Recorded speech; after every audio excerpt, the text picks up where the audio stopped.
Алмаз Акылжанович, мен сизге бир чоң маселе боюнча кайрылып жаттым элем.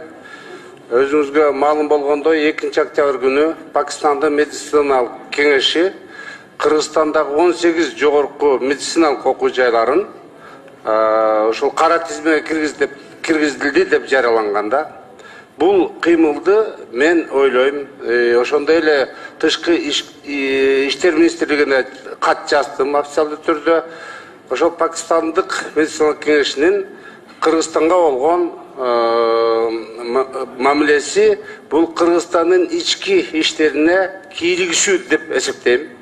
Ошондуктан тышкы иштер министрлиги тез аранын ичинде ошол Пакистандык өкмөтүнө, Пакистандын ошол парламентине кат нота жөнөтүш керек.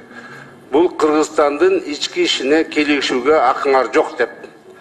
Себеби Кыргызстандын 18 жогорку медициналык окуу жайларын кара тизмеге киргиздик деп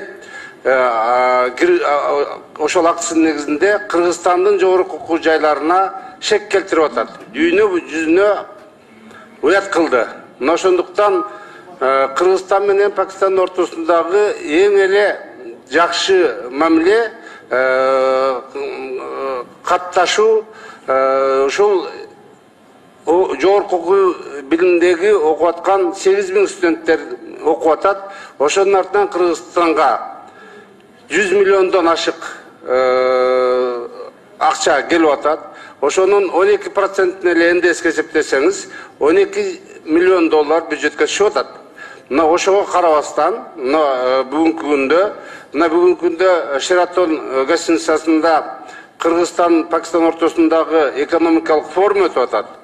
Ал жакшы, бирок мындай учурда ушундай тескери иш кылганы эң туура эмес. Ошондуктан тез аранын ичинде тышкы иштер министрлиги Пакистандын Кыргызстандык посолун чакырып, ошого нота берип, бул ишти тез аранын ичинде токтоткула деп бериш керек.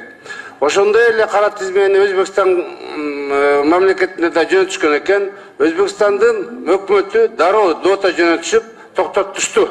А биздин билим берүү жана илим министрлигибиз тескерисинче аларга актанып, анан кийин биздики мындай, биздики андай деп кат жазып атышат. Мен ойлойм, бул ошол министрликтин өзүнүн функционалдык деңгээлин билбегендикти деп эсептейм. Ошондуктан тез аранын ичинде бүгүндөн баштап, бүгүн ошо тышкы иштер министрлиги ушул маселени чечишсин. Урматтуу Алмаз Акылжанович, урматтуу депутаттар, мен бир маселе менен кайрылып кетейин деп атам. Биз Америка Кошмо Штаттар мамлекети менен 1991 жылдан бери дипломатиялык мамиледе элчиге ачылган жашап келе жатабыз. Акыркы мезгилде тажрыйбалуу деп эсептелген 28 жылдык дипломатиялык тажрыйбасы бар элчибиз Дональд Лу мамлекеттин ички иштерине аралашып, сот жана тергөө иштерине бир таасир эте тургандай билдирүүлөр жасап атат да. Ал боюнча тышкы иштер министрлиги албетте өзүнүн жообун берди, үстүртөн.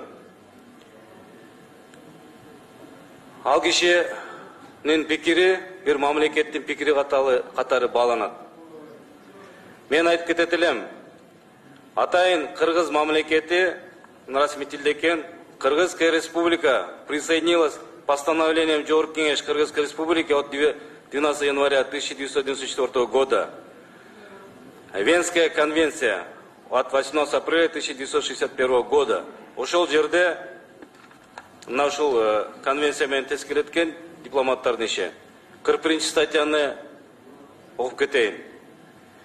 Без ущерба для их привилегий и иммунитета все лица, пользуясь таким привилегиями и иммунитетами, обязаны уважать законы и постановления государства пребывания. Они также обязаны не вмешиваться во внутренние дела этого государства, деп так жазылып турат. Бул биринчиси. Андан кийин партияны да атап, кайдан жайдан пайда алалы деп айтып кетип атат. Мекеним Кыргызстан партиясы 2015 жылы 2 ноябрда катоодон өтүп, бир топ шаардык кеңештерге катышып, ал жерде ийгилик жаратып келген партия. Партия бул коомдук уюм. Ал айтып атат, эми котормочусу дагы мындай бир татыктуу котормочу жок окшойт. Номер 2 форма боюнча кыянак менен пайдаланууга жол берилген жок жана башка деген бир сөздөр жазылып атат. Ошондуктан урматтуу Алмаз Акунжанович, тышкы иштер министри албетте өзүнүн жообун айтты. Мындан нары дагы ушу дипломатиялык мыйзамдарды, келишимдерди сактоосуна мен сунуш берет элем. Анан 700 миллион доллар боюнча бул жерде урматтуу депутаттар, депутаттык комиссия түзүлгөн. Парламенттин конституциялык болгон депутаттык комиссиясына дагы шек келтирилип жатат. Депутаттык комиссия жакшыбы, жаманбы, азбы, көппү иликтеп чыкты, тиешеси жок экендигин аныктаган. Эгерде кандай бир суроосу болгон болсо, аны башка жол менен кайрылып, сот менен аныктап чыкса болот. Ал биздин ички маселебиз жана парламенттин ыйгарым укуктары. Ошондуктан урматтуу Алмаз Акунжанович, мен ошол кайрылууну сизге жеткирип коеюн деп